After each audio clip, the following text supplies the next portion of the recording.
Good evening and welcome. I'm Bill Maley, Brighton Town Supervisor, and I'm pleased to welcome you all here to our Town Board meeting, September 26th, 2018. And when I welcome you all here, obviously I welcome you who are in the room, but I also welcome everybody who's watching us either on our cable access channel or streaming on our YouTube live stream. We're always happy to have people participate in whatever form is easiest for you.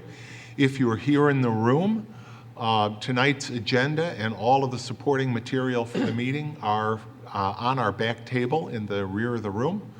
If you're streaming or if you are watching us on cable TV, you can get all of that same material, all the material that we're going to be looking at tonight as we go through our business on the Town of Brighton website. That's townofbrighton.org. And as always, we welcome you following along with us. I'm going to ask Councilmember Wilt to lead us in a pledge to the flag. I pledge allegiance to the flag of the United States of America and to the republic for which it stands, one nation, under God, indivisible, with liberty and justice for all. Thank you, Robin. We'll be going in a moment to our open forum, but first, as we do each fall, the Town of Brighton maintains a very open and fiscally responsible budget process. For those of you that have been following along, we began with our capital improvement plan. That plan was formally adopted by the Town Board at our last meeting. Our capital improvement plan covers a 3-year self-explanatory. Allows us to plan major capital investments, infrastructure projects, equipment projects, software projects, typically items with a $20,000 or greater dollar amount. And we do that looking forward 3 years so we can better plan our finances. And then we pivot from there to our actual budget. And tonight we are presenting our tentative operating budget for 2019. I will be reading our budget message, and when I say our, it is a joint message from myself, from Finance Director Paula Parker, and from our Deputy Finance Director Suzanne Zaso. Tonight, Town of Brighton Finance Director Paula Parker, Assistant Finance Director Suzanne Zaso, and I present the 2019 Town of Brighton tentative operating budget to the Brighton community. The financial condition of Brighton is strong, and the financial strength of Brighton will be preserved in this budget. For 2019, we are proposing a tentative budget that again complies with the New York State tax cap. It includes certain increases needed to maintain essential government services and reflect inflation anticipated for 2019. The tentative operating budget includes an increase in the tax levy of the town operating funds of 1.81%. Your own tax bill may increase more or less depending on special districts that may apply to your property, such as sewer, water, fire, sidewalk, snow plowing, and refuse districts, as well as any changes in the assessed value of your property. This tentative budget, as I mentioned, is in compliance with the state tax cap. Once again, I'm pleased that this tentative budget balances fiscal control with high-quality services and maintains the continued financial strength of the Town of Brighton. Now let me briefly address the impact of our 2018 property tax revaluation on the 2019 tentative budget. Most of you experienced an increase in the assessed value of your home as a result of the revaluation. However, the tax levy is determined independently of the amount of assessed valuation on the tax rolls. Therefore, although your valuation probably rose, as I mentioned a moment ago, the town tax levy increases only slightly under the tentative budget, and therefore, the tax rate for the town's general operating budget is projected to decline by 11.05%. And even after equalization, to compare 2017 tax roll values, which were used to prepare the 2018 budget, with 2018 taxable roll values, which are used to prepare the 2019 budget, the general operating town tax rate in the tentative budget will be nearly flat. Again, subject to differences based on special improvement districts that may apply and the actual magnitude of any increase or decrease in your home's value following revaluation. I know that's a little complicated, but we've had a lot of questions, a lot of concerns. In a nutshell, though, it's important to remember that while your home's assessed valuation almost very likely rose, the actual rate of taxes as a percentage of your home's value went down 11.05%, offsetting much, if not all, of the increase in your home value. Now, each year in the spring, we begin the development of the town budget, when each department head prepares a proposed 3-year capital improvement plan to enable us to plan ahead for important town projects and significant capital expenditures. The New York State Comptroller recommends that municipalities prepare a capital improvement plan to encourage us to plan ahead on a longer-term basis for spending on major infrastructure efforts, equipment, and vehicles, and the town of Brighton does so each year, reviewing capital plans submitted by each town department, looking out over a 3-year period, allowing us to review governmental needs in advance and prioritize necessary capital investments to ensure that they meet not only budgetary constraints, but also community needs and values. The 3-year capital plan also allows us to develop plans for funding these significant capital expenditures, whether out of our budget, whether through grants, or whether through bonding. The 2019 through 2021 Capital Improvement Plan was approved by the Town Board on September 12th, and it includes continued maintenance and improvements to our basic infrastructure, our streets, our sidewalks, and our sewers, purchases of trucks and other heavy equipment, replacing outdated and often inefficient energy and otherwise items of equipment, and prepares us for important future projects like the Winter Farmers Market, needed HVAC improvements to Town Hall, and a new Brighton Community Center. Even during the review and approval process for the Capital Improvement Plan, we had already begun the preparation of a tentative budget that is being presented tonight, let me say. The Town Board held 2 budget workshop meetings in August, at which each department presented its budget request to the Town Board. The Finance and Administrative Services Committee of the Town Board will review this tentative budget in an open meeting, and that's only part of the review and public input that goes into this budget, not only before its submission, but after. In fact, the submission of the tentative budget tonight does not end the public review process. Quite the opposite is true.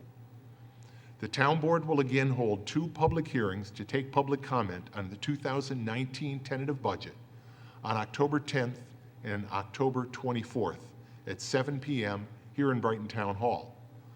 Under state law, towns are only required to hold 1 public budget hearing, but we believe that public input is important to the budget development process, so we hold a 2nd hearing each year. Copies of the tentative operating budget are available for view in the town clerk's office, the Brighton Memorial Library, and online at the town's website, www.townofbrighton.org.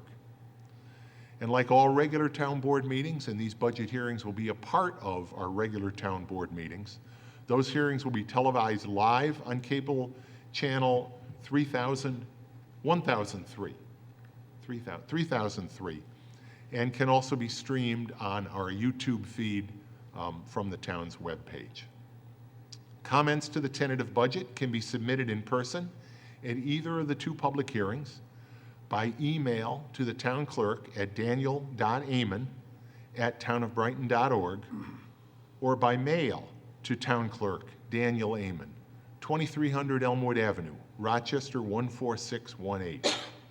All comments that are submitted in writing by any of these methods will be included in the public record of the hearings. Bless you. Thank you. Because this budget is intended to reflect the needs and priorities of the Brighton community, we also gratefully acknowledge the efforts of the volunteer members of our Budget Review Task Force and our Sustainability Oversight Committee, both of which are made up of Brighton volunteers who take the time and have the expertise to meet with town staff and review budget and financial matters with an eye towards fiscal stability and sustainability. Independent ratings continue to confirm the fiscal strength of the town of Brighton. Just last week, we received the State Comptroller's 2018 Fiscal Stress Monitoring System score for the town of Brighton. This is a scoring system under which the State Comptroller evaluates the financial strength of every municipality in New York.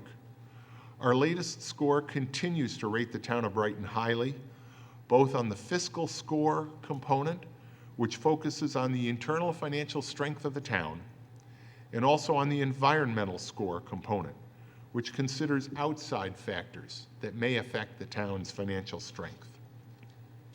Moody's continues to rate Brighton's debt at a very high AA2 level, one of the highest ratings of any municipality in the state of New York.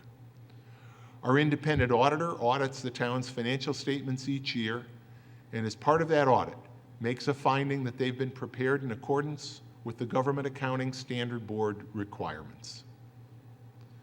As we said in the past, one of the most significant challenges we face in preparing our budget each year is continued slow growth in Brighton's tax base. Brighton is an inner ring suburb with little land that is truly available or suitable for new development. Redevelopment, particularly redevelopment of our principal commercial corridors, Monroe Avenue and West Henrietta Road, must be a priority, not only to ensure growth in Brighton's tax base, but also because redevelopment of existing commercial properties is consistent with principles of sustainability and smart growth. It also works to keep those corridors vibrant and attractive. Now, going back to our revaluation, although the property revaluation brought our property values up from the old equalized rate of 89% to a full 100%, the adjusted growth factor, as calculated by the state of New York, reflected only 0.11% growth. While many properties, particularly residential properties, are rising significantly in value, property owners can and do have the right to challenge their assessments, and in many cases, those challenges lead to reductions in assessments. As noted above, new development and redevelopment of existing properties are critical to maintaining Brighton's affordability to taxpayers, so long as those projects are done in a manner that does not unduly impact our residential neighborhoods. Projects like the proposed Whole Foods project, which will generate as much as an estimated $400,000 per year in combined town, school, and county taxes, and other future redevelopment projects, will help keep future tax increases on residential taxpayers in check. Through the effective use of incentive zoning, we're able to ensure that projects like the proposed Whole Foods Plaza do not receive Comida tax breaks. And we're also able to negotiate amenity agreements with payments in lieu of taxes made by not-for-profit institutions that would otherwise be exempt from property taxes, despite the fact that they do use Town of Brighton services. Unlike retail projects in other communities, like Target in Irondequoit and Field and Stream in Henrietta, the Whole Foods Plaza will have no Comida subsidy. The U of R and Jewish Senior Life, two of the largest tax-exempt institutions in Brighton, make payments in lieu of taxes as amenity payments under the terms of the incentive zoning approvals for their newest developments. Incentive zoning has for years played a major role in allowing Brighton to expand its trail and park system, most recently the Brickyard Trail. And these significant incentive zoning amenity payments from otherwise tax-exempt organizations, which are important partners in Brighton's future, are just one way that Brighton is using incentive zoning for the benefit of Brighton taxpayers. Now, property tax receipts are the largest source of town revenues, but by no means are they the only source. The town also receives revenues from mortgage and sales taxes, fees from programs and services, cable television franchise fees, and other sources. Sales tax revenues are based on retail sales throughout Monroe County. And while sales tax revenues have continued to exceed projections thus far in 2018, we're taking a conservative estimate of sales tax growth for 2019 in preparing our tentative budget, mindful that the Rochester economy continues to grow slowly, and also recognizing that the changes taking place in the retail sector with the rise of Amazon and other internet retailers is likely to have some impact on traditional retail in this area. Mortgage tax revenues are the most volatile source of town funding, tied to the economic and home building cycles as well as interest rate cycles that dramatically affect both home sales and mortgage refinancing. Mortgage tax receipts have been relatively strong in recent years. However, they've fallen off slightly in the first half of 2018 as interest rates have risen and refinancings have fallen. We will continue to budget for this volatile but significant component of our overall revenues at a conservative level, projecting a decrease in mortgage tax revenues for 2019. As always, our town financial staff will monitor these sources of income throughout the year to ensure that we do not face unexpected shortfalls before year end.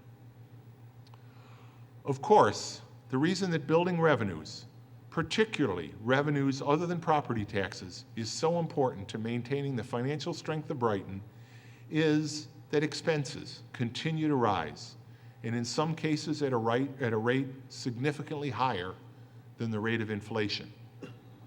Personnel costs are the largest expense for the town and for most local governments, because local government services are driven by the efforts of our people.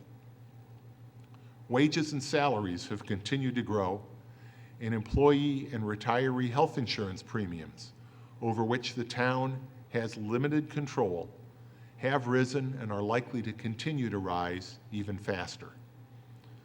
Contributions to the retirement system for the town will remain relatively flat for 2019, but they remain at historically high levels. These are costs set by the state of New York, and town governments have no control over these state mandates.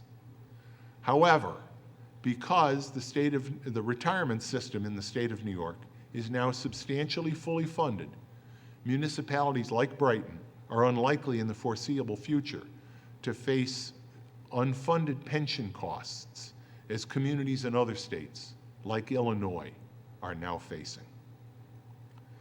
The town of Brighton continues to focus on ways that we can cut costs by sharing services with other governmental bodies. Recently, the members of the board of the Finger Lakes Municipal Health Insurance Trust, FLMHIT, met to approve rates for health insurance in 2019. While rates continue to increase at a rate in excess of inflation, by partnering with other municipalities, we've ensured the availability of insurance policies at a cost and with increases significantly less than those we could have obtained in the open market. We also partner with other municipalities in obtaining property and casualty insurance through the NYMIR Insurance Reciprocal. That's New York Municipal Insurance Reciprocal, NYMIR.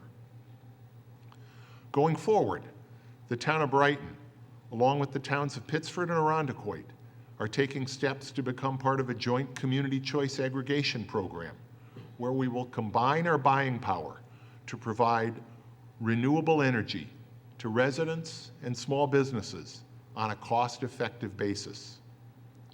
Whether it's plowing streets, providing fire service, or addressing the continued problem of vacant properties, the town of Brighton has partnered with other local governments to provide important services effectively and economically for decades, and we will continue to search for new ways to collaborate in the future. Preparing the town's tentative budget is an opportunity to review operations, identify areas for improvement, and find opportunities for collaboration. It's a time to explore how we can expand our tax base through smart growth policies, incentive zoning, and redevelopment, so we can control your town taxes. We may not always agree on how to achieve those goals, but I can promise you that we will always listen to your input, whether at our two town budget hearings in October or at hearings on projects that may help in our ongoing efforts to provide revenue to fund essential services while maintaining the equally important Brighton quality of life. That input from the public is essential to what is ultimately a balancing act between the need to be fiscally prudent and the need to offer the services that make Brighton a special community. We look forward to your input during our two budget hearings in October, and we appreciate the efforts of every community volunteer and staff member who helps us every day and who assisted in the preparation of this budget. And as I mentioned at the beginning, this budget message is signed by myself, but also by Paula Parker, Director of Finance, and Suzanne Zaso, our Assistant Director of Finance. So we look forward, as I mentioned, to those public hearings on October 10th and October 24th, right here at 7 o'clock. We'll now proceed to the open forum. As always, we encourage anyone to come in and ask questions, make comments during the open forum segment of our program. If you're off-site and would like to call in to participate in the open forum, please call 303-3060. Someone will take your call, forward your comment or your question to me, and if we can answer it, we will. If not, we'll get back to you at a future time. The same is true for any comments that we get. Again, that number is 303-3060. Now, if you're deaf or hearing impaired, you may also participate in the open forum by calling our TDD line at 784-5205. Again, 784-5205 for the town TDD line to participate in the open forum if you're deaf or hearing impaired. We look forward to hearing from all of you with your questions or your comments. And Sue, come on up.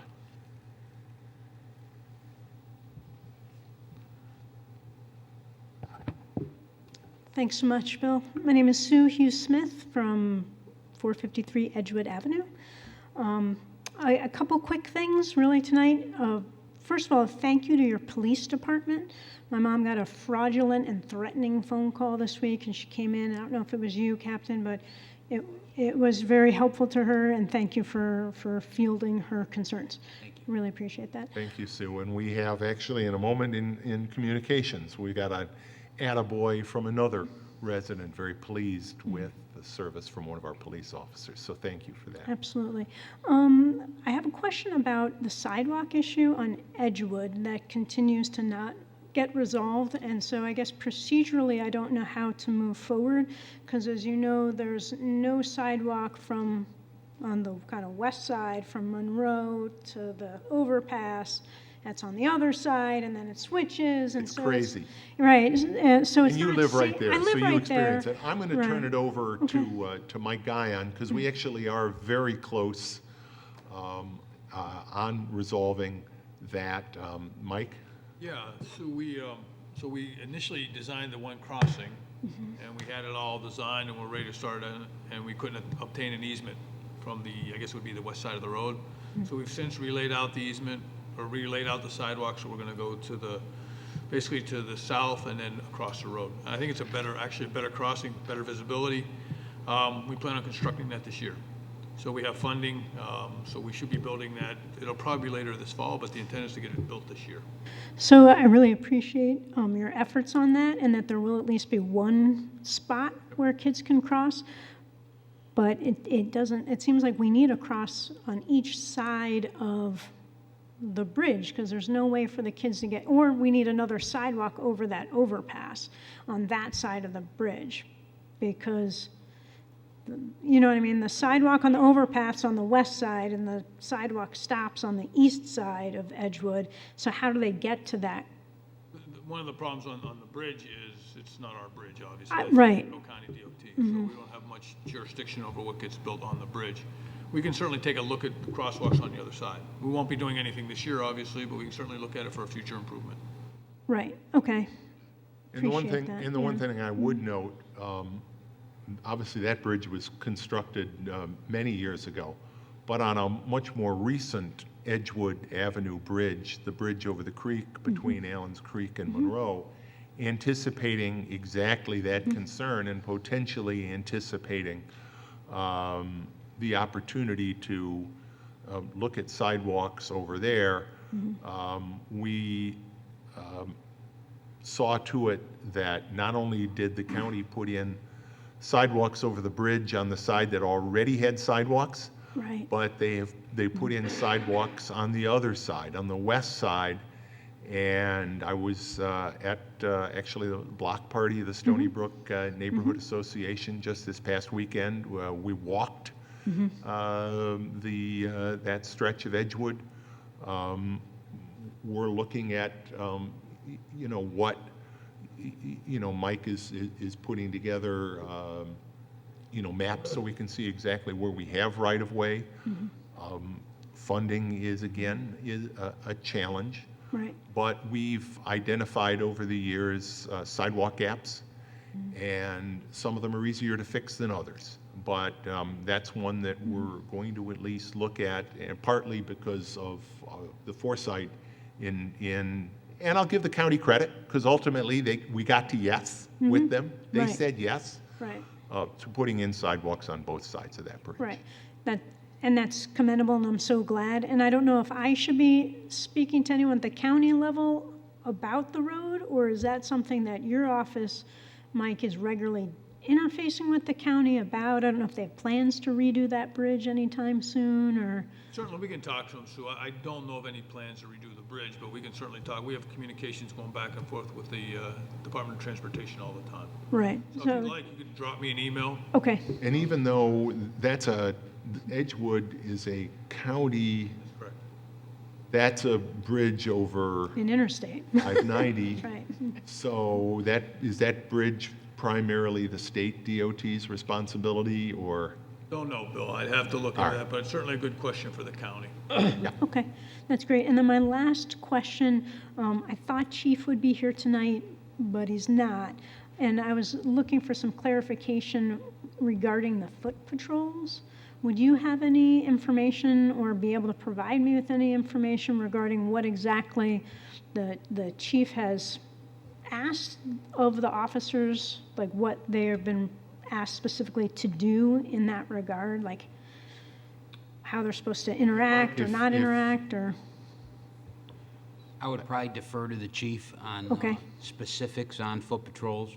We I have- can talk briefly about it, but I think it is a better, question better answered by the chief. That's fine. And he's certainly welcomes the opportunity to do that. As you probably know, the school district, using their thought exchange survey software has gotten input. My understanding is of today, as of the start of the school year, is that directed foot patrols, and I think it's important to distinguish directed foot patrols from school resource officers. Oh, absolutely. We do not have a school resource officer program for the school district. At the present, foot patrol activity is limited to the front desk, the security desk. I know at least at the high school, and engagement with the security there. So at this point in time, and that's subject to future conversations and dialogues, but that is what is being done at the present. Okay, and I know Chief had mentioned last spring that he was going to have a forum, and I haven't heard anything more about whether there will be an open forum. Have you heard anything There more? will be, I don't have the date, but Okay. there will be. Okay, and then my last question, Bill, is were you consulted? What's your role in, like, it's a resource that's a community resource, and from like the conversations that I've had, it sounds like, the superintendent and chief are having conversations, and I don't know, like, do you get to be your input sought on how we are delegating the use of this resource? Or I just don't understand the process there, and I'm trying to wrap my head around that. Yes, the chief, I've met with the chief and Superintendent McGowan about, directed foot patrols, yes. Okay.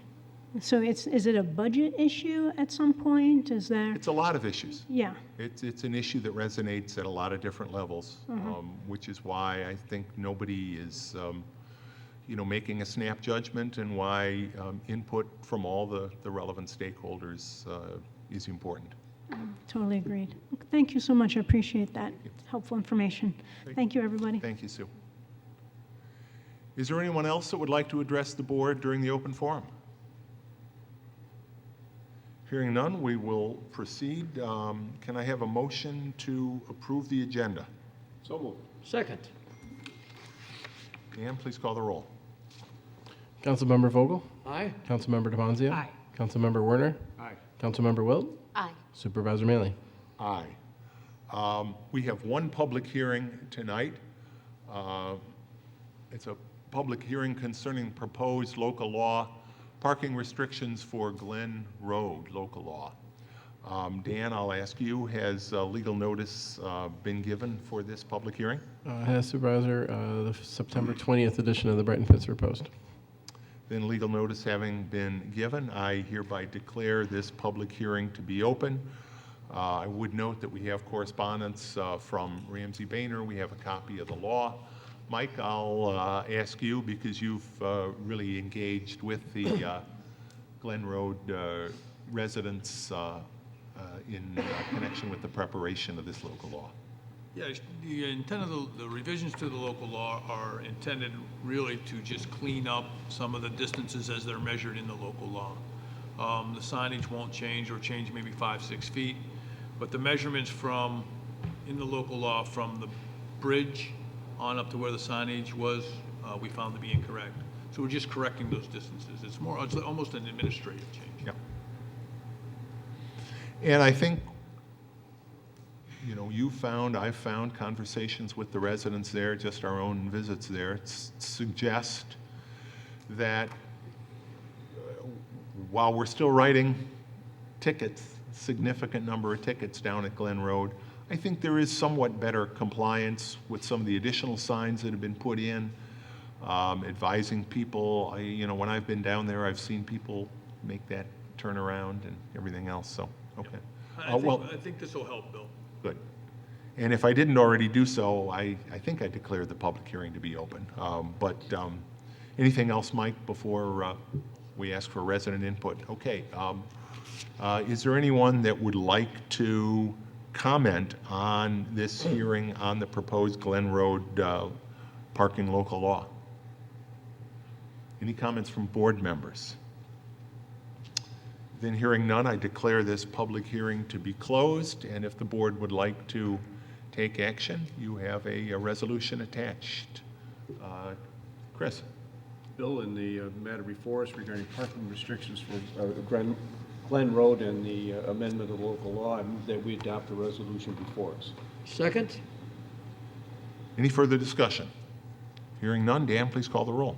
Councilmember Vogel? Aye. Councilmember DeFanzio? Aye. Councilmember Warner? Aye. Councilmember Wilt? Aye. Supervisor Maley? Aye. Communications, can I have a motion to receive and file communications tonight? So moved. Second.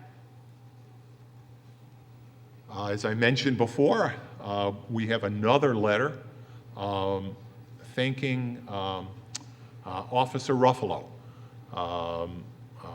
We had a resident write to the chief thanking the department for assistance rendered after a motor vehicle accident.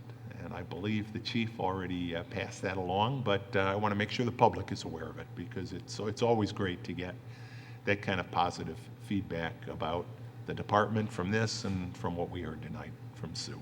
So we also have the annual report of the Monroe County Water Authority from the year 2007. We have meeting minutes from the August meeting of the Brighton Library Board. We have correspondence concerning the proposed Whole Foods Plaza. We also have resident correspondence, and I somewhat alluded to this earlier, from Nate Gibbs, who lives on Stony Brook, and he has attached some neighborhood surveys, getting input from residents, his neighbors on Stony Brook, about their use of walking from Stony Brook over the bridge and to Monroe Avenue, particularly by children and their families that are students. So each of those individual surveys are attached along with a letter from Mr. Gibbs. So we have a motion and a second to receive and file those. Any comments on any of that? Hearing none, then can we have the vote, please? Councilmember Vogel? Aye. Councilmember DeFanzio? Aye. Councilmember Warner? Aye. Councilmember Wilt? Aye. Supervisor Maley? Aye. Committee reports, community services. Robin. Thank you, Bill. The Community Services Committee met this morning, Wednesday, the 26th of September. Among the items that we discussed were,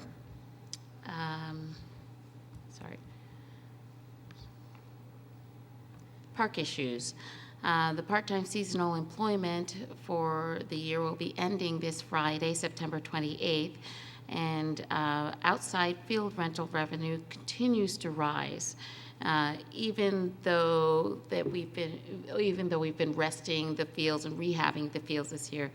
By comparison, our 2012 revenue was $2,260. 2013 revenue increased significantly to $12,347, and now in 2018, our projected field revenue is $19,300 for the year. The staff is now getting ready for the winter months at all of our facilities: Town Park, Persimmon Park, Meridian Park, Buckland Park, the Farmhouse Veteran Memorial, and at Corbett's Glen.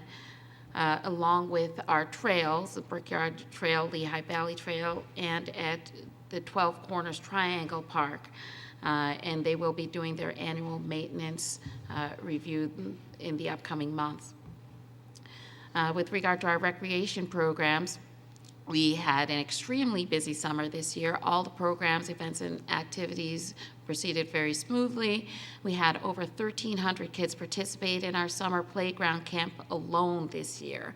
105 non-residents participated, and the rest were Brighton residents, so they're very well utilized within the town. 12 Corners Middle School site was our most popular of all summer destinations, and we only had 4 vacancies over the course of the 6-week summer program. Revenues, as one would expect with the participation, were up over our budgeted projections. We brought in $89,727, which is $4,727 over our budgeted amount of $85,000. Space for future summers will be a concern as Brighton Central School District undergoes their various construction projects. But we will be working diligently with the school district to coordinate our programs with the spaces that are available and try to maintain the same level of offering in future summers. Our summer concert series finished strong. We once again had excellent support from our Parks Department, especially during the ever-popular Noble Vibes concert. They assist with traffic.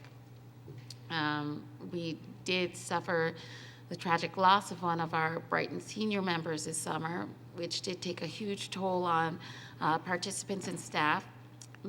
A program was put together for seniors to help them cope and deal with the loss of their longtime friend. And we had a panel discussion that included representatives from BPD, the Office of the Aging, Rochester Police Department Victims Trauma Unit, and others to provide resources for our seniors and answer any questions that they had at the time.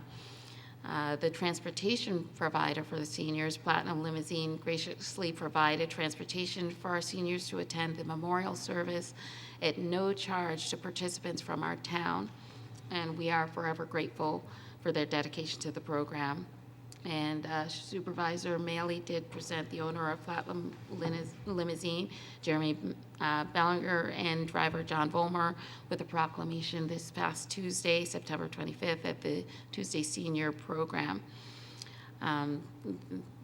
This was a great way to show our appreciation for the service that they provided, and Don Alhart did cover this segment in his Bright Spot on WHAM 13 this past Tuesday. In addition, we're working on our winter and spring programs, and we'll be looking to revamp the brochure to freshen up our offerings and the layout of the brochure to encourage more participation. We also have a new online instructor tool and link that has been developed to add to the town website to make it easier for interested parties to submit their program proposals online. And we are constantly looking for new instructors. So if you have a pastime that you would like to share with our community, please don't hesitate to investigate that tool.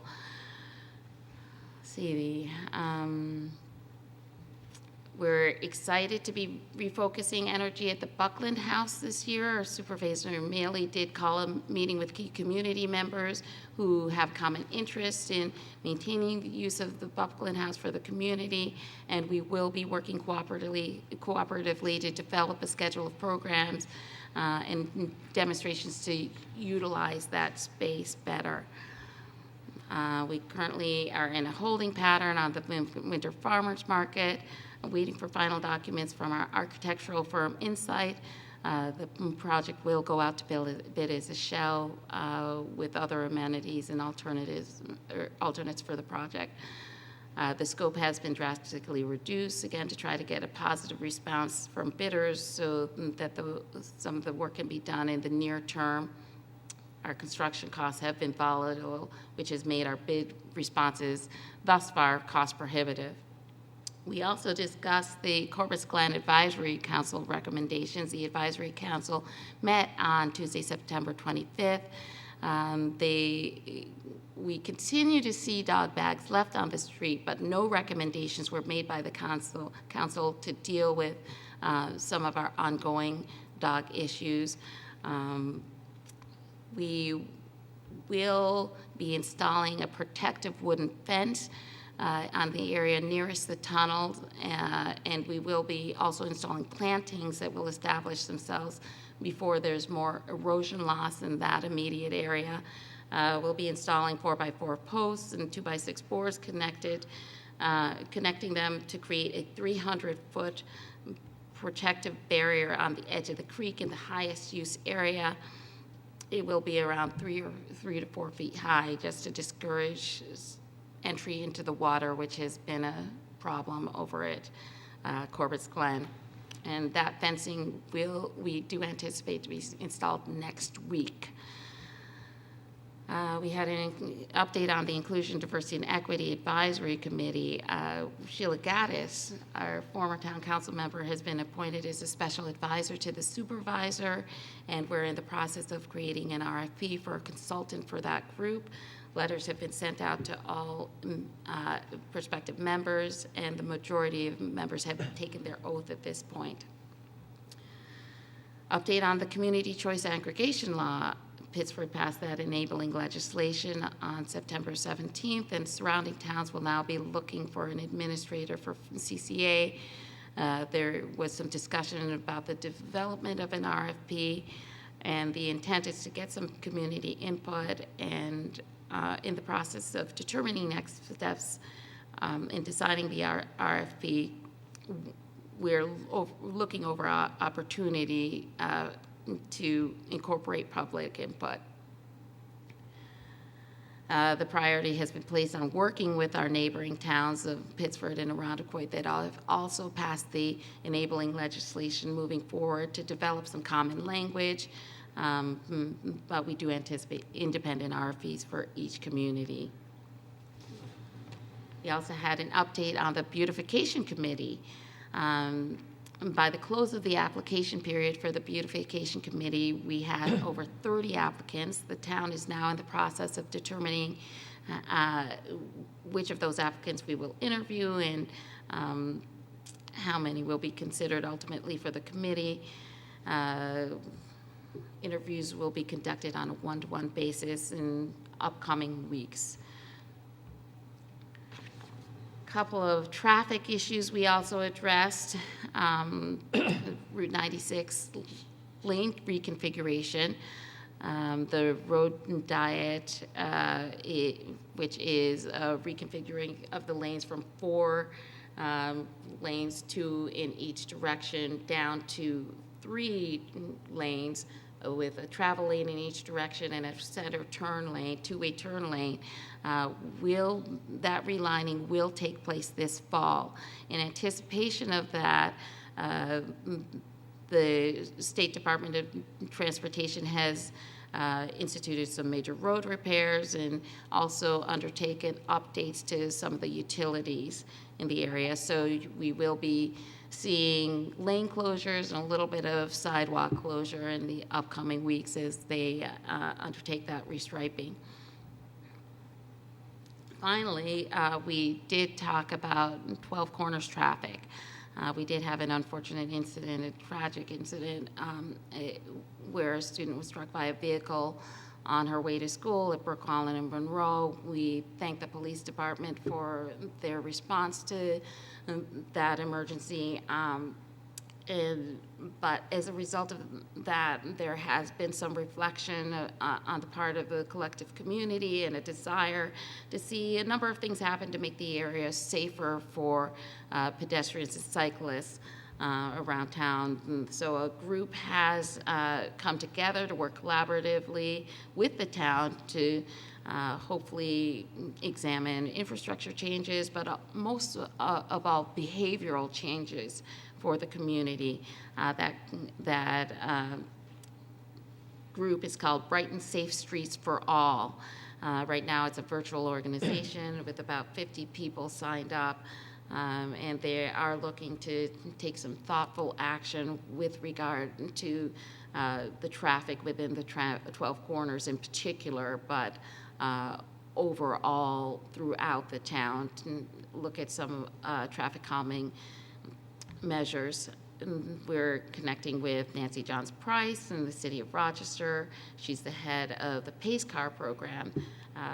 And just to explain, Pace Car started as a walk bike initiative in Denver, and it asks drivers to take an online pledge to obey traffic laws. In exchange for taking this pledge, you get a sticker that you can put on your car and really model good driving behavior throughout the community. We have a few members of Brighton that have taken part in the Rochester program, and this group intends to raise some awareness surrounding that and hopefully, again, change attitudes with regard to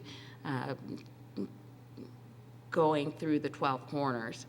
And I do want to remind people that National Walk to School Day is October 10th. So there will be a number of student pedestrians in the area, so please be aware. And coincident with that week, with that is Curb Your Car Week from October 7th through 14th. So please be aware that our students are going to be hitting the streets with particular vigor that week. Then we just went over some of our upcoming events. Our semi-annual electronics recycling and document shredding event. We have flyers available now, which are available in Town Hall and our Rec Department. Will be occurring on Saturday, October 13th from 9 a.m. to 12 noon. We encourage you to bring your old electronic equipment and or your old documents to Brighton's Electronics Recycling and Paper Shredding event on October 13th, rain or shine. They will take place at our Highway Department, 1941 Elmwood Avenue. And just as a reminder, we cannot accept household hazardous waste, liquids, light bulbs or lamps, home appliances, batteries, gas-powered equipment, or televisions. And in addition to that, we will have our semi-annual pharmaceutical take-back program on Saturday, October 27th, 2018. That will be in the Public Safety Wing of Town Hall from 10 a.m. to 2 p.m.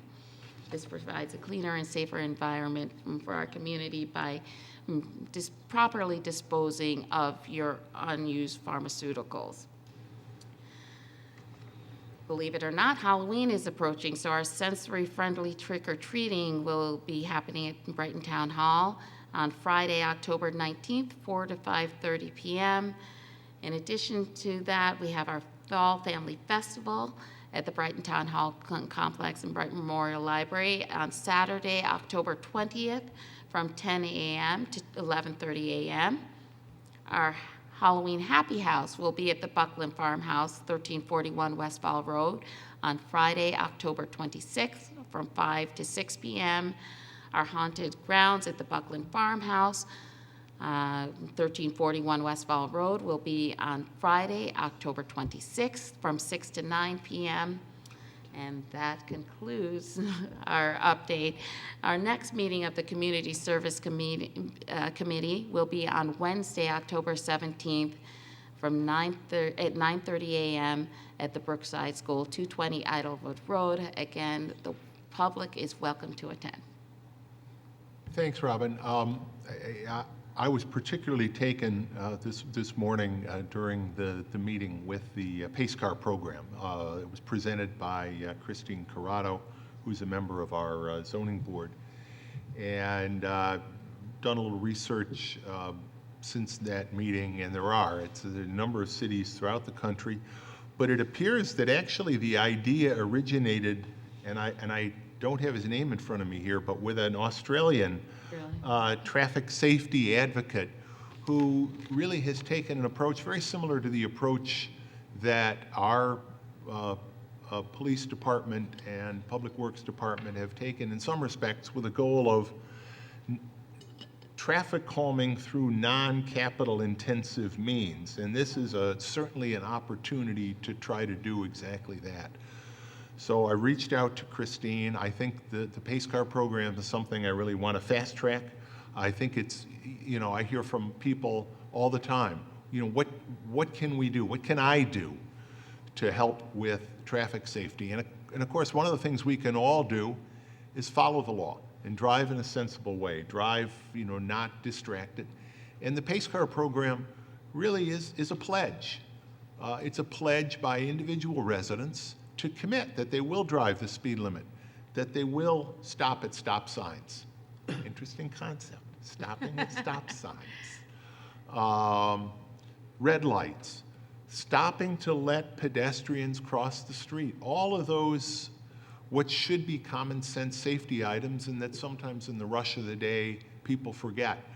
But if you got that sticker on the back of your car, there's some peer pressure. I've, over the years, when you have your bumper sticker on the back of your car. You're very visible.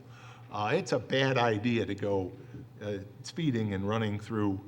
It's a bad idea anytime. But having that pace car sign on the back of your car really sends a message not only to the person behind you, but it's a reminder to yourself that you've made that commitment and you're going to follow through. So I'm looking forward to working with Christine, her group, and our police department, getting that program done. I've seen some interesting ways that some of these communities further encourage, for example, in Durham, North Carolina, in a neighborhood, if you get 50% or more of the people in the neighborhood to commit to signing up for the Pace Car program and putting a Pace Car sticker on your car, there's a neighborhood sign that goes up, Pace Car neighborhood, or something like that. I think those kinds of ideas, whatever we can do to incent people, people want to drive safe. I truly believe that most people want to drive safely. They sometimes slip through inattention or whatever. And no, there's no question, nobody wants to drive in a way that's going to put kids in danger. But anything we can do to really drive that message home, and I think the Pace Car is a great opportunity. So it was a good meeting, and I look forward to more on that. Jason, Finance Committee. Yes, the Finance and Administrative Services Committee met last Tuesday, September 18th. Each of the items that were reviewed by the committee will appear on tonight's agenda. The one discussion item was for the shredding event that's coming up on October 13th, that we received a quote from Eco Green Park Limited for the upcoming event, and the pricing is the same. So it's going to be $400 with all conditions as the same as the May 2018 event. Our next meeting will be next Tuesday, October 2nd. We meet at 3:30 in the afternoon in the Stage Conference Room here at Town Hall, and the public is invited to attend. Thank you, Jason. Public Safety, Jim. All right, public safety, well, we met last week, and on the 18th, and at that time, we also were basically looking forward to the homecoming, which occurred in this past weekend, and we had a few people marching in that parade. It was a successful Yes, it was. day. It was. And Wonder Woman survived the collision with the overhead traffic light. You know, Wonder Woman, you know, and I have something in common. I have to duck through doorways. She had to duck to get under the street lights. So anyway, we had a good turnout for the homecoming, and but this also was a meeting where we discussed the issue with the traffic coming up and down Torrington from Elmwood Avenue to Monroe, Monroe Avenue to Torrington, Monroe Avenue to Elmwood, and this is where it connects right by the CVS. Right. Yes. You know, and on the other side is Brooklawn. And Brooklawn, obviously, also is a cut-through, but it certainly doesn't suffer from the traffic volumes that we have from Monroe Avenue to Elmwood Avenue, or Elmwood Avenue to Monroe. So I don't know what traffic data, trip studies we've done on Brooklawn in recent years. Well- but it is a cut through, and it is Oh. a street where we've done some traffic calming Yeah. with crosswalks. Well, we have some numbers here, though. Was it Monday through, or Monroe Avenue to Elmwood, on an average, it was what, 23,000? 23,000 On- in the on one Torrington. direction, One direction, and 8,000 in the other. from Elmwood Avenue to Monroe. It's amazing. But that also gives indication as to what we're dealing with when it comes to that intersection right there at CVS. So, having said that, we are really monitoring that very closely. Mike, you want to make any comments on that? Which Mike? Mike, I'm sorry. I'll let you go. I just concur with Oh, what we you were mentioned. talking about the Brooklawn, Torrington, problem we've been incurring, Yeah, with the traffic. Yeah, the volumes are high. We confirmed that using data, a covert speed box that was able to gather that information for us. There is a high volume, it's a cut through. We're focused on that, and we have police special attention in that area almost daily. Yeah. So, but anyway, we've got to focus on that now and in the future because of the real issues we've had with safety there right at that intersection. So, let's see, having said that, we also were looking at the outreach out in West Brighton with regard to smoke alarms. And that also is another area of focus that we're looking at. And I was just going to say we covered the homecoming and the volumes in terms of the calls for BVA as well as the police and fire have been very strong throughout that area from month to date as well as year to date. But any comments on the police with regard to this last month, Mike? On volume of calls? Volume call in that area. Traffic-wise, what I'm looking at. For enforcement efforts? Well, we certainly had I think it was alluded to earlier, the first week of school when we were doing the special attentions in the 12 Corners area, over 60 traffic tickets written during the first 5 days that school was open. And, we talked about it at the last meeting. We're standing there in the 12 Corners, the first day of school, before 7 o'clock. Police cars, motorcycles, TV cameras, anybody driving through can clearly see that there's something going on. But while we were standing there, 3 cars were pulled over, and that was only a prelude to over 60 during the course of that first week of school. So, And I believe we also, the report was on the BVA calls to date, and they're up about They're up. 8%. Yep. Yeah. Which, Yeah. no particular causation there, but Yeah. it's just an unusual increase. so, Yep. but, And they've been up this year, throughout the yeah. year. so, but anyway, our next meeting will be on the 9th? Let's see. 9th of October. 9th of October. Right, At 8 a.m. 8 a.m., all right, in the lower level community meeting room. Thanks, Jim. And it's open to the public. Chris, Public Works. Our next Public Works meeting will be October 2. I've already reported last session on the September meeting. October 2nd at 9 o'clock a.m. Thank you. New business. Jason, reading and approval of claims. Yes, Bill, earlier today I reviewed claims totaling $1,254,105.98. Notable claims include to the Bobcat Company in the amount of $103,310.76 for the purchase of 2 compact skid steers for sidewalk snow removal and other work. Also to the New York State Municipal Workers' Compensation Insurance in the amount of $58,668.75, representing our quarterly premium for employees' workers' compensation insurance coverage. Also to Scanex Pipe Services Incorporated in the amount of $119,626, representing Sewer Pipe Rehabilitation Service Program for 2018.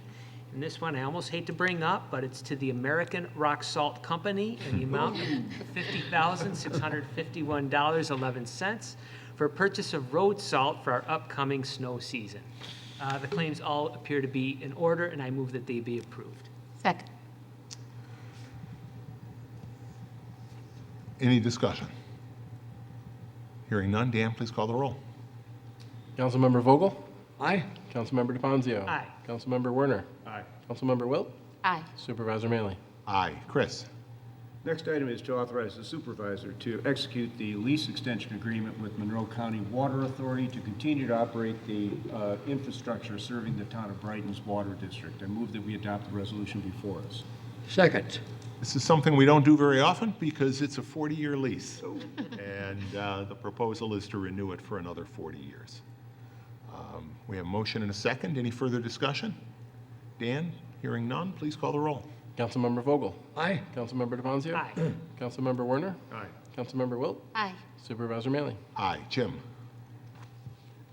All right, the next item is the authorization of the appointment of Patrice Cooper to the position of Office Clerk 4 with the Brighton Police Department, effective September 17th. I move in the resolution as prepared by the attorney to the town. Second.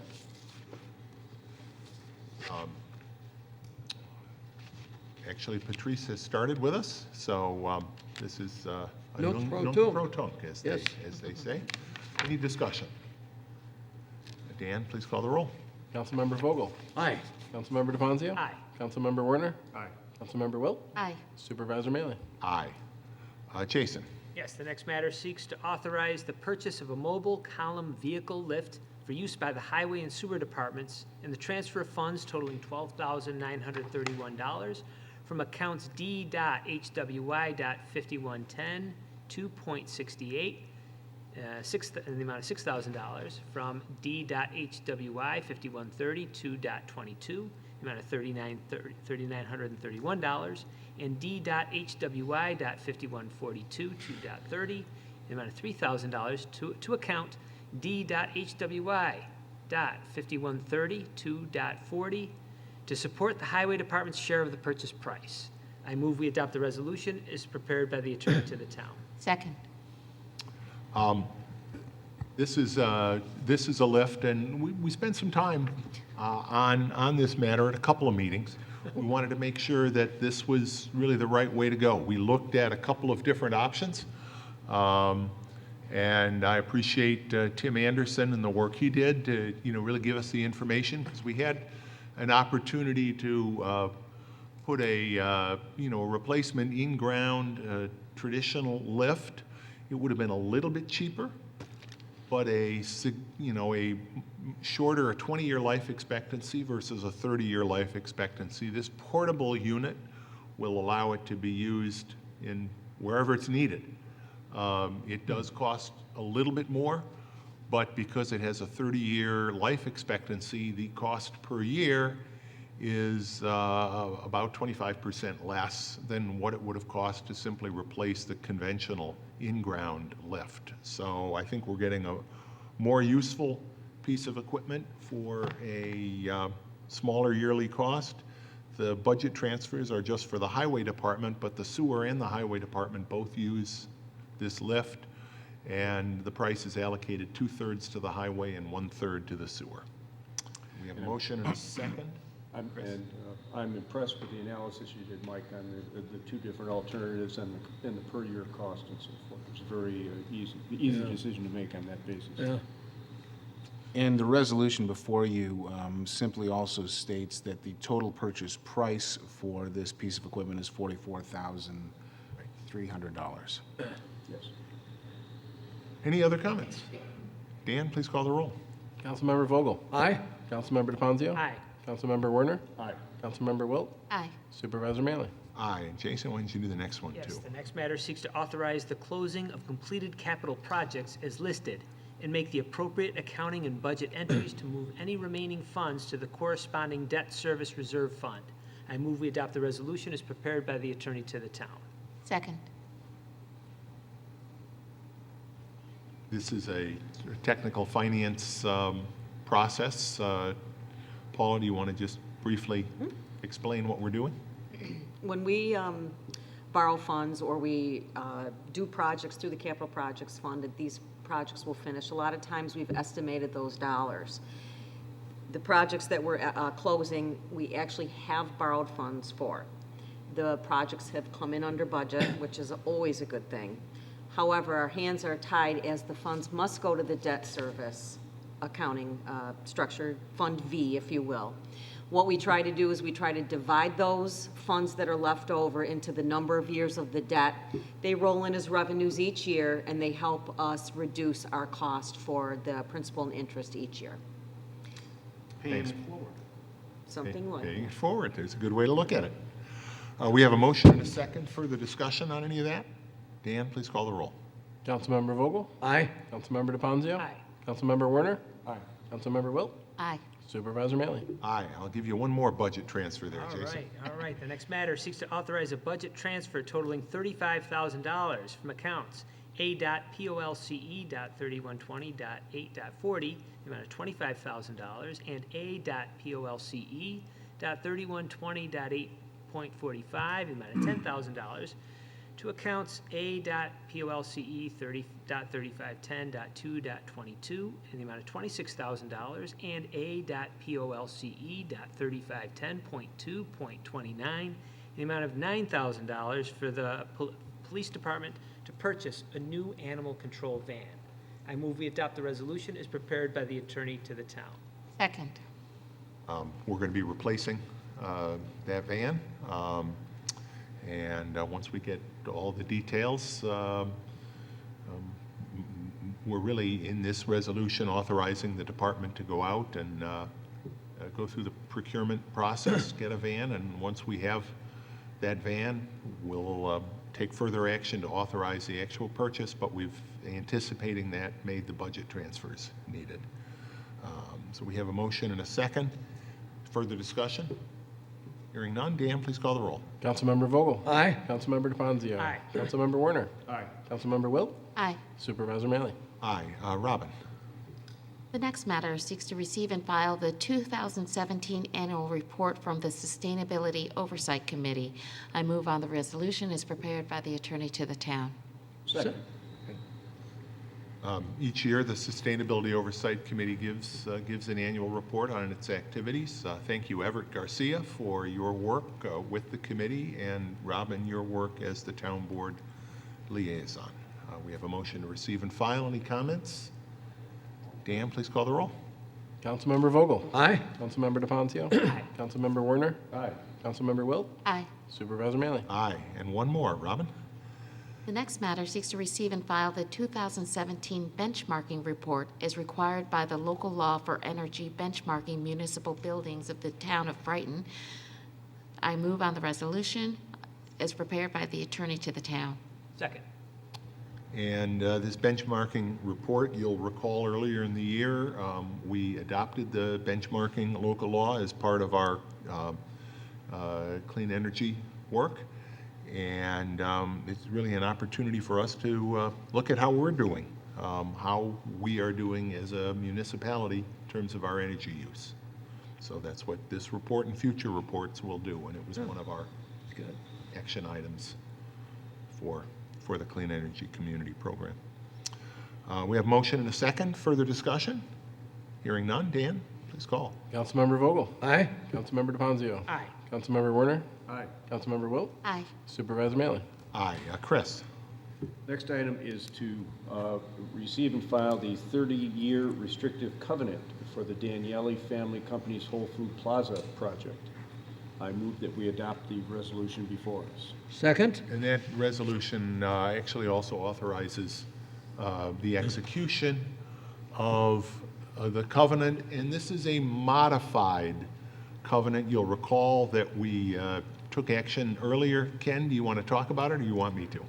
No, I wasn't, well, I don't need to talk about it. I was just making sure that Councilmember Wilt was walking away from the desk. As Oh, she is thank you. not part of this. That's correct. That's what we She were, is- we were exchanging hand motions and eye contact. I could see and- something was going on over there. Yes, this again is the matter that Robin has recused herself on, but this is also the matter.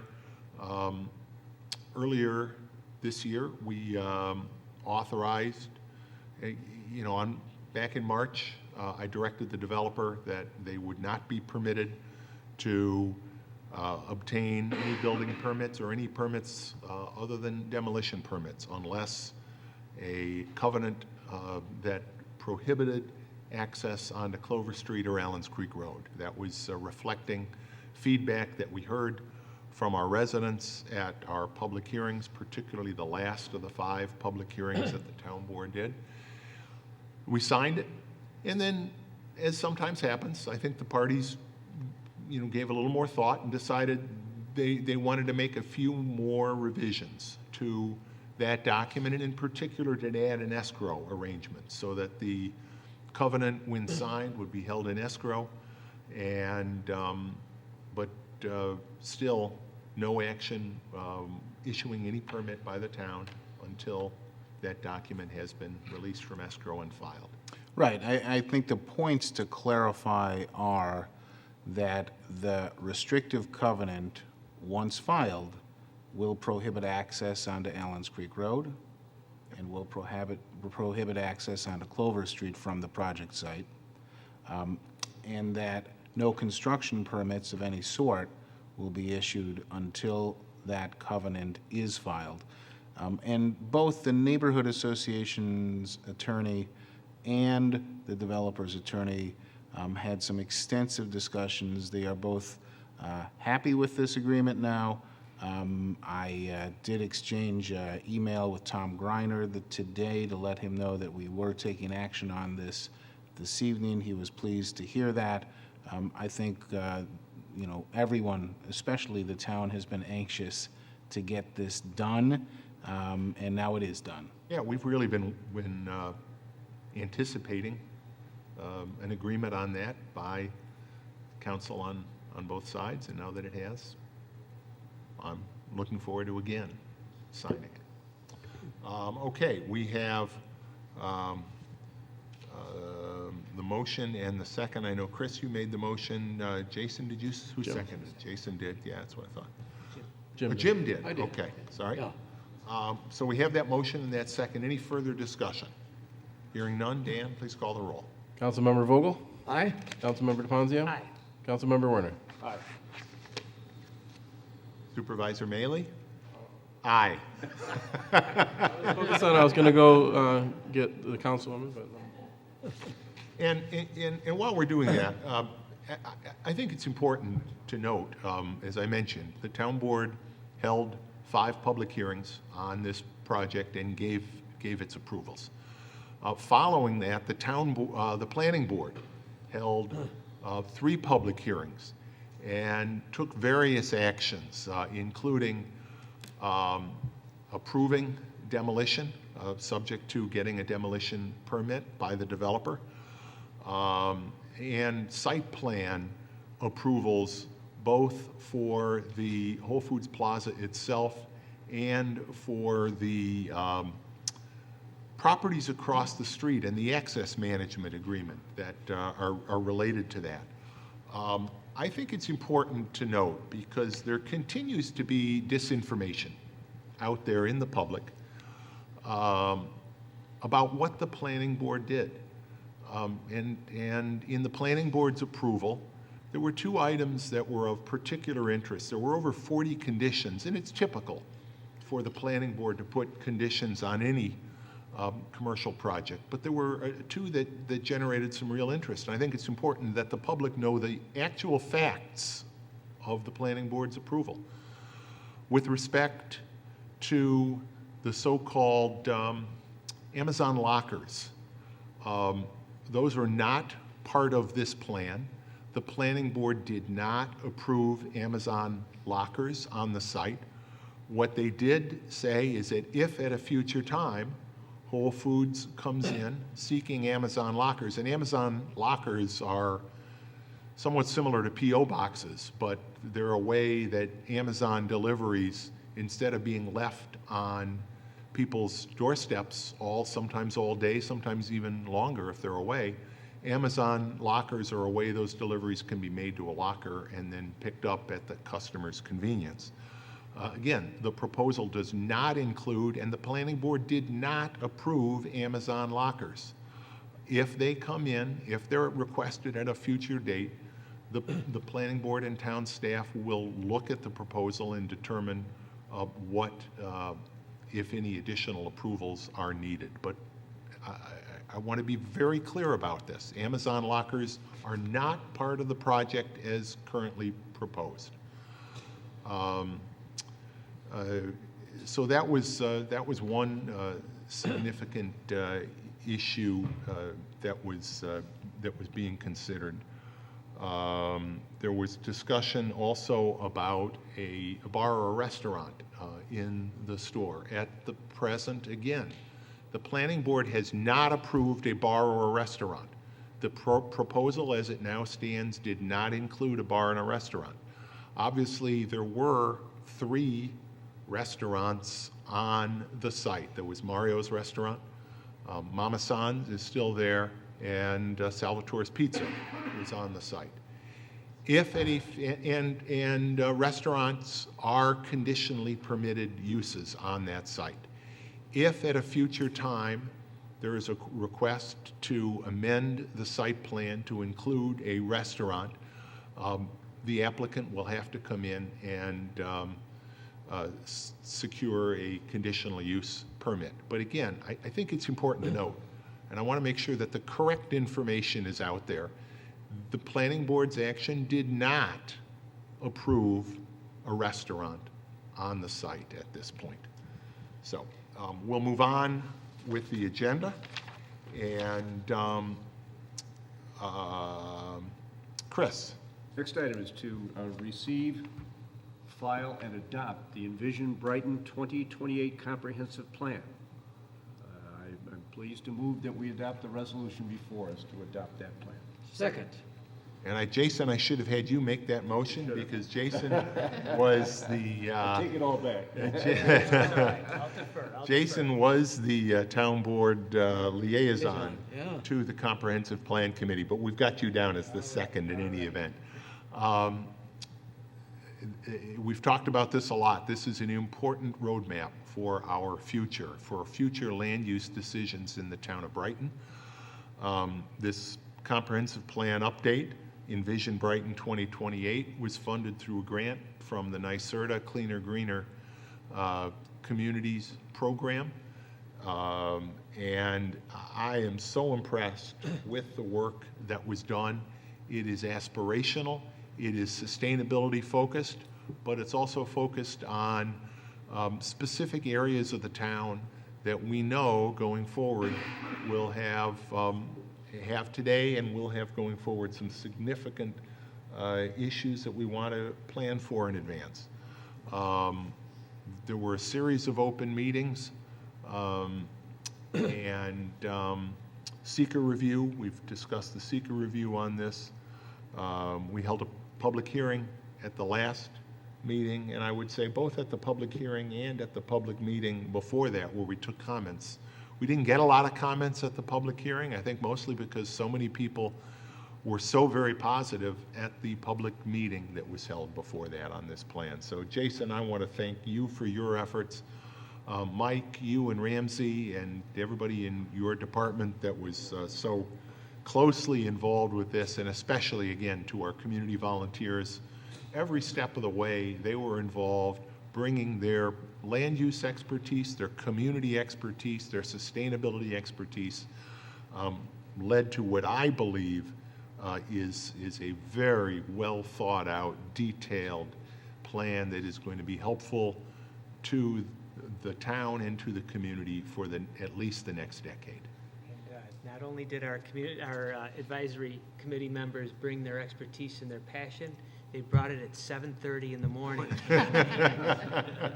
Not to mention the homework that they had to do in reviewing the documents and submitting comments all throughout the process. So real kudos goes out to the volunteer members of that committee. Absolutely, absolutely. And also the work that where Robin is liaison to sustainability. The Sustainability Oversight Committee worked extremely hard on that, and that's a primary focus of the plan. Yep. Yep, Very absolutely. impressed with the work that Yeah. you and the committee did. Oh, well, it was definitely more the committee than myself. The group effort.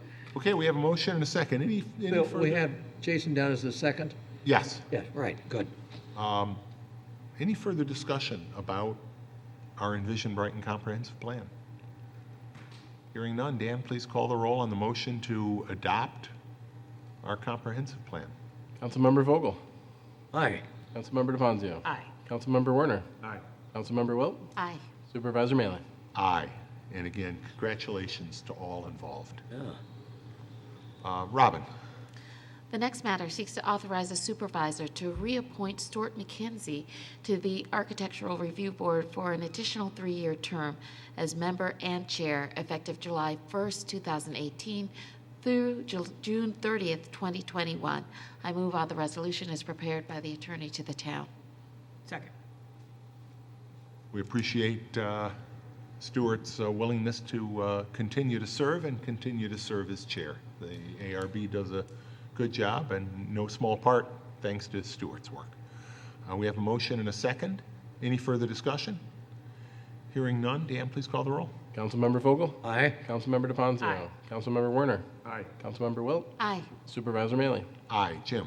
Next item is to set a public hearing date for November 14th, 2018, for proposed police disciplinary procedures local law. Resolution 12, I move in the resolution as prepared by the attorney to the town. Second. We'll be holding this public hearing on November 14th. It is an opportunity for the town board to reaffirm that the relevant sections of the town law, sections 154 and 155, as they relate to police disciplinary matters, are effective for the town, and we'll look forward to that public hearing. Dan, please call the roll. Councilmember Vogel? Aye. Councilmember DePonzio? Aye. Councilmember Werner? Aye. Councilmember Wilt? Aye. Supervisor Mealy? Aye. Matters of the supervisor, Paula, the August revenue and expense report. The August revenue expense reports have been filed. I also wanted to let the board know and the public know that we've revised and redone our financial reports. They're all posted on the website now. They're all caught up right through August. Thank you. And they're a little bit easier to read through and I think a little bit better organized. Great. So can I have a motion, Jason, to receive and file the August report? Yes, I move that we receive and file the August 2018 expense and revenue report. Second. Dan, please call the roll. Councilmember Vogel? Aye. Councilmember DePonzio? Aye. Councilmember Werner? Aye. Councilmember Wilt? Aye. Supervisor Mealy? Aye. Just a couple other matters. Robin mentioned the event yesterday with our Brighton seniors and the Bright Spot that Don Alhart did, recognizing Platinum Limousine Company, their owner and the driver who really bonded with our senior community and is retiring, and it was really great to be there. But while he was there, we also had an opportunity to recognize another group of our seniors. A number of seniors have used their crocheting skills and something called plarn, which are strips of plastic bags, plastic grocery bags, that they crochet, and they crochet them into sleeping mats for the homeless. And they presented another 8 of those mats, which I believe both the House of Mercy and the Open Door Mission use. And they're colorful, they're wonderful. They now crochet them to include pillows. They fold over, they make them a little longer, fold over the top 6 inches, stuff that pillow with some of the what would otherwise be waste, some of the handles from the plastic bags to fluff them up a little bit. And so now they're an even better. It's a way that people served by those 2 wonderful mission organizations get the homeless off the ground for those that are unfortunately sleeping out in our community on the streets.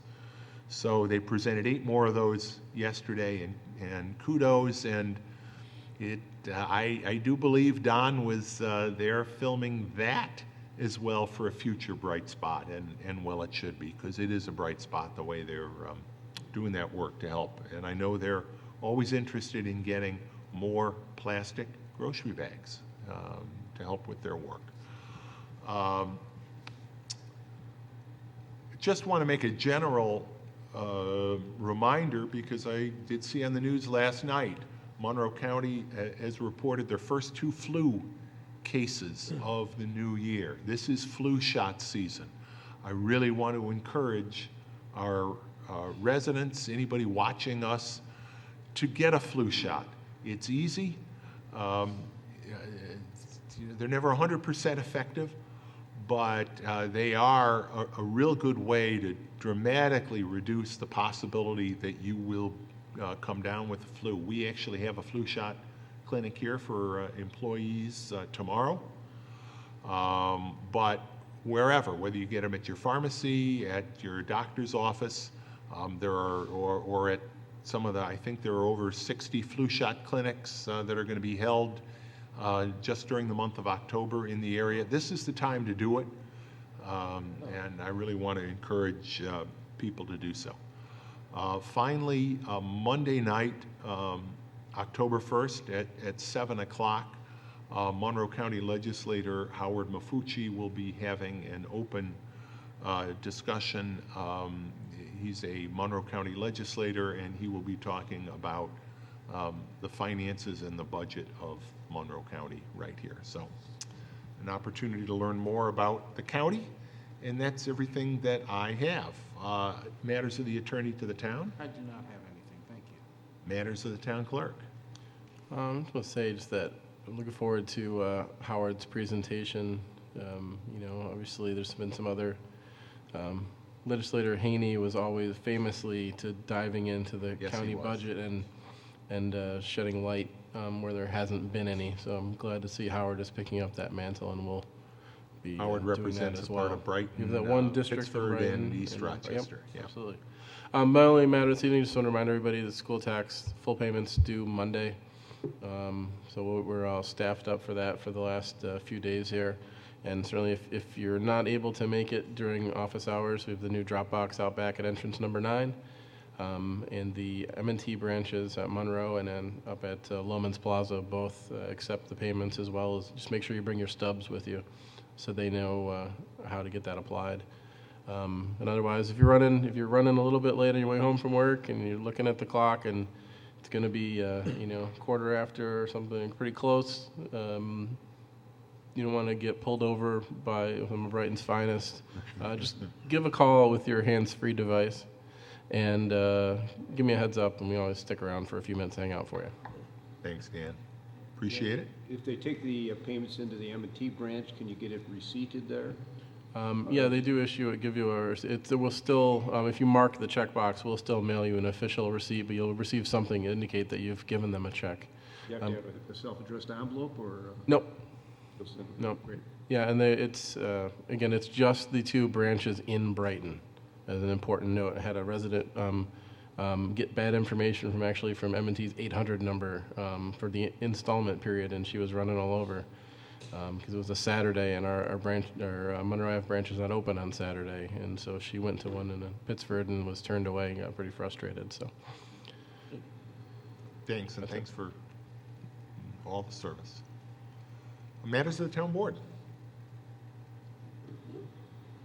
You've got I announced your mine events in earlier, early. so. Good, good.